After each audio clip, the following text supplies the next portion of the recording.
আপনাদের সবাইকে স্বাগত মুভি শর্টসে। আজ আমরা একটি জনপ্রিয় কে ড্রামা দ্য ইম্পসিবল হেয়ারের এক্সপ্লেনেশন শুনব। তো না দেরি করেই শুরু করা যাক দ্য ইম্পসিবল হেয়ারের এক্সপ্লেনেশন বাংলাতে। গল্পের শুরুতেই আমরা দেখতে পাচ্ছি একটি ছেলে ট্রেনে বসে আছে। তখনই অ্যানাউন্স হলো দ্য নেক্সট স্টেশন মাজু স্টেশন। আর ছেলেটি তার ব্যাগ নিয়ে স্টেশনে নামার জন্য প্রস্তুত হলো। এরপর ছেলেটি একটি বাস দিয়ে নামলো। এরপর একটি লোক ছেলেটিকে বলল, এটা একটা গ্রাম্য জায়গা আর তুমি এখানে এর দিয়ে ভালো ঘর পাবে না। আর বলল, যদিও তোমার এজ 18 বা তোমার এজ যদি এর থেকে বেশি হয়ে থাকে তবুও তুমি খুব ছোট এখানে একা থাকার জন্য। এরপর লোকটি বলল, তোমার প্যারেন্টস? তারপর ছেলেটি বলল, ওরা মারা গেছে। তারপর লোকটি বলল, ও সরি, তবে তুমি এখানে কি জন্য এসছো? এরপর ছেলেটি বলল, এটা আমার মার হোম টাউন। তারপর লোকটি বলল, ও তাই নাকি, তোমার মার নাম কি? এরপর ছেলেটি বলল, আমি এই ঘরটা নিচ্ছি। লোকটি বলল, ওকে, খুব ভালো চয়েস। আর বলে হাসতে লাগলো আর বলল, আমি তোমাকে কন্ট্যাক্টটা পাঠিয়ে দেবো। এরপর ছেলেটি বলল, আমি আপনার বাড়ি চলে আসবো। আর লোকটি বলল, তবে চলো। এরপর লোকটি আর ছেলেটি কথা বলতে থাকলে ঠিক তাদের পেছন থেকে একটি গাড়ি আসতে থাকে। আর সেটি দেখে লোকটি বলে, এটা কাঙ্গো গ্রুপের থার্ড ছেলে, সে আজকে ওই বাড়িতেই থাকবে। যদিও ও একজন ইলেজিটিমেট চাইল্ড, সেজন্য ও ওখানে থাকে। ও মাই গড, ইয়ং মাস্টার ইনা তো কাঙ্গো হাই স্কুলেই পড়ে। তোমার কত এজ? তোমার কোন গ্রেড? সব কিছু ভুলে যাও আমি যা বলেছি, তুমি আমার থেকে কিচ্ছু শুনোনি। বলে লোকটি যেতে থাকে। আর আমরা ইয়ং মাস্টার ইনাকে দেখতে পাই যে পার্টিতে একজনের দিকে তাকিয়ে থাকে। আর সেই পার্টিতে ওই ছেলেটি ওই পার্টি দেখতে থাকে। তারপর ছেলেটি ইয়ং মাস্টারকে দেখতে পায়। এরপর ছেলেটি একটি স্টোরে যায় কাজের জন্য। তারপর স্টোর ওনার তাকে বলে, সরি, আমরা হাই স্কুল কিডকে হায়ার করি না, তুমি হ্যাং উক রেস্টুরেন্টে ট্রাই করতে পারো। এরপর ছেলেটি থ্যাংক ইউ বলে। তারপর সে দেখতে পারে ইয়ং মাস্টার ইনহা স্টোর দিয়ে জিনিস চুরি করছে। আর সেটি দেখে সে স্টোর দিয়ে চলে গেল। এরপর একজন ওনার তাকে বলছে, ডিনার টাইমে এখানে অনেক ভিড় হয়, তাই কখনো লেট হবে না। এরপর সে থ্যাংক ইউ বলে। তারপর সে ইয়ং মাস্টার ইনাকে ফ্রুট খেতে দেখে। তখন ইয়ং মাস্টার বলে, তুমি কি দেখছো? এরপর ছেলেটি কিছু না বলেই চলে গেল। তারপর ছেলেটি একটি স্টোর দিয়ে বেরোলে ইয়ং মাস্টার ইনা বলে, আমি তোমাকে স্টোরি দেখেছি, তোমার আমাকে রিভিউ দেওয়া উচিত যদি তুমি ওইটা এনজয় করো। তুমি আমাকে দেখেছিলে তো কেমন আমি? এরপর ছেলেটি বলল, তুমি কি এম্বারেসড? এরপর ইয়ং মাস্টার বলল, মাঝুতে আমি যা কিছু করি আমাকে না দেখার ভান করে, আমার কাছে কোনো রিজন নেই এম্বারেসড হওয়ার। এরপর ছেলেটি বলল, তুমি এম্বারেসড কারণ আমি তোমাকে দেখেছি আর আমি কেয়ার করি না কোনো রুলের। এরপর ইয়ং মাস্টার বলল, তুমি কি বললে? এরপর ছেলেটি বলল, তারা তোমায় নিয়ে না দেখার ভান করে না, এটা মোটেই নয়, তারা তোমাকে নিয়ে ভাবতেই চায় না, এইটা যেমন হলো তুমি অদৃশ্য। এরপর ইয়ং মাস্টার বলে, আমরা এক্ষুনি দেখা করলাম আর এখনই তুমি এতটা রুড হচ্ছ। এরপর ছেলেটি চলে যেতে থাকলে ইয়ং মাস্টার ইনহা তাকে আটকায় আর বলে, তুমি যখন রুট এলে তখন তোমার আমার কাছে সরি বলা উচিত। এরপর ছেলেটি বলল, তুমি অ্যাটেনশন চাও। এরপর ইয়ং মাস্টার বলল, এটা অ্যাপোলজি ছিল না। তারপর ছেলেটি বলল, বড় কিছু চুরি করো যদি তুমি অ্যাটেনশন পেতে চাও, আর এই সাজেশনটা বেটার ছিল সরি বলার থেকে। বলে ছেলেটি চলে যেতে থাকে। এরপর ইয়ং মাস্টার সেই ছেলেটির আগের কথা মনে করে বক্সিং করতে থাকে। এরপর আমরা দেখতে পারি স্কুলের টিচার সেই ছেলেটিকে বলল, তুমি নিজেকে ইন্ট্রোডিউস করো। এরপর ছেলেটি বলল, আমার নাম হানতেও। এরপর টিচার, ব্যাস এটুকুই বলল। এইটা খুব সোজা আর খুব সিম্পল ছিল। এরপর টিচার বলল, ওখানে একটা ফাঁকা জায়গায় আছে, সেখানে গিয়ে বসে পড়ো। আর বলল, আমাদের এই ট্রান্সফার ছেলেটি টেস্টে পুরো নেশনে টপ 0.1%-এর মধ্যে রয়েছে। সেটা শুনে সবাই তার দিকে তাকালো। এরপর ছেলেটি খেতে গেলে ইয়ং মাস্টার তার প্লেটটা সরিয়ে দেয় আর বলে, অন্য জায়গায় বসো। তারপর সে আরেক জায়গায় বসতে গেলে সেই চেয়ারে ইয়ং মাস্টার পা দিয়ে দেয়। এরপর হানতেও বলে, তুমি কি করছো? এরপর ইয়ং মাস্টার বলে, আমার তোমাকে পছন্দ না। এরপর হানতেও প্লেট নিয়ে অন্য জায়গায় গেলে ইয়ং মাস্টার তার পেছনে খাবারের প্লেটটা মেরে দেয়। এরপর হানতেও তার প্লেটটা নিয়ে ইয়ং মাস্টারের পেটে ছুরি মারে আর তাকে চেয়ারে লাথি মেরে ফেলে দেয়।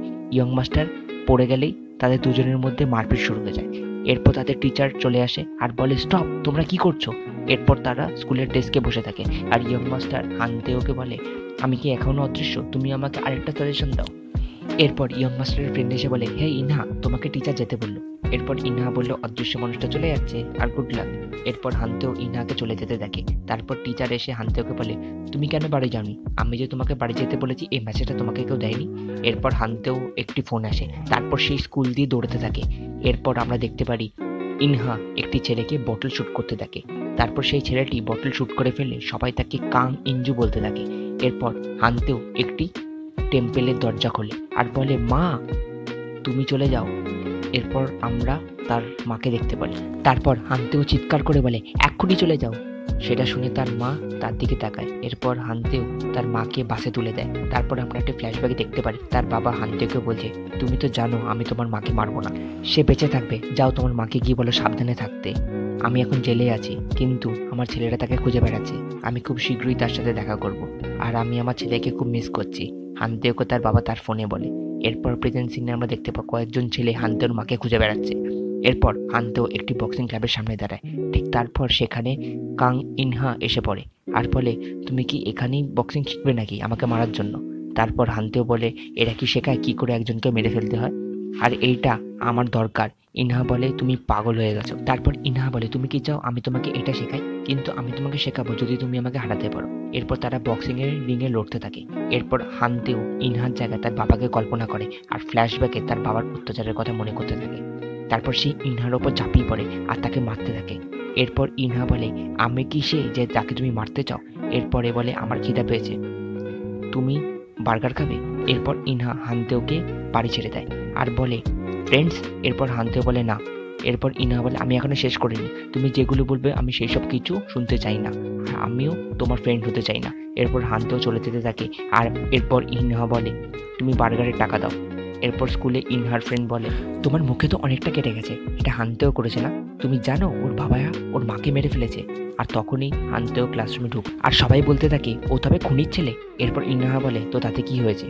ইনহার ফ্রেন্ড বলে, এটা খুবই ভয়ানক, ও একটা খুনির ছেলে।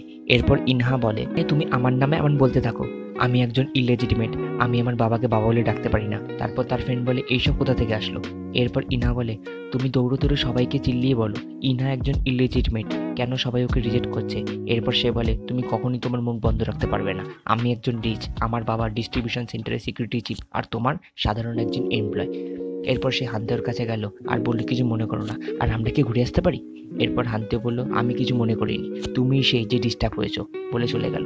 এরপর হান্তেও স্কুলের ছাদে দাঁড়িয়ে গান শুনছিল আর সেখানে কাং ইনহা আসলো আর বলল, তুমি কি শুনছো দেখি? আর বলল, এটা কি গান? হান্তেও বলল, এটা আমার মার গান। তারপর কাং ইনহা বলল, তোমার মা সিঙ্গার ছিল? হান্তেও বলল, আমার মা এই গানটা শুনতো, আর হেডফোনটা খুলে নিল। এরপর বলল, তুমি জানতে চাও এই স্টোরিটা সত্যি কি না? ইনহা বলল, না। এরপর হান্তেও বলল, উনি আমার বায়োলজিক্যাল বাবা নয়, এই জন্য উনি আমার উপর অত্যাচার করতো। এরপর উনি জেলে গেছেন আর কোর্ট ওনাকে ফাঁসির সাজা শুনেছে। এরপর কাং ইনহা বলল, ওয়াও। এরপর হান্তেও বলল, তুমি ভয় পেলে? কাং ইনহা বলল, তুমি কি জানো, আর তোমার বাবাকে আমি কখনো দেখিনি। এরপর হান্তেও বলল, চলো ফ্রেন্ডস হই। কাং ইনহা বলল, তুমি আমাকে ফেভার করছো নাকি? তুমিই তো বললে আমরা কখনো ফ্রেন্ডস হতে পারবো না। এরপর হান্তেও বলল, ফ্রেন্ডস না হই, চলো পার্টনার হয়ে যাই। এরপর কাং ইনহা বলল, তুমি কি আমাকে দিয়ে পুলিশ করাবে নাকি?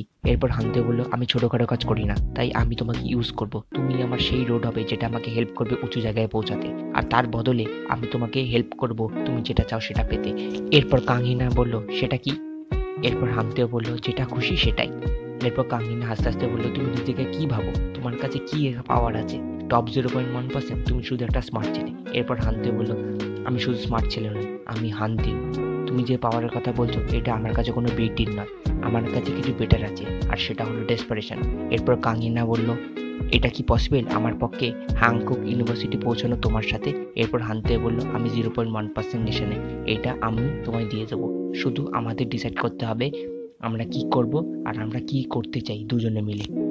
আর এইখানেই শেষ হলো দ্য ইম্পসিবল হেয়ারের পার্ট 1। আর আপনাদের যদি আমার ভিডিও ভালো লেগে থাকে তাহলে please like, share and comment করে জানান, আর সাবস্ক্রাইব করতে ভুলবেন না। আর এরকম ভিডিও এক্সপ্লেনেশনের জন্য আমি আরও আগ্রহী।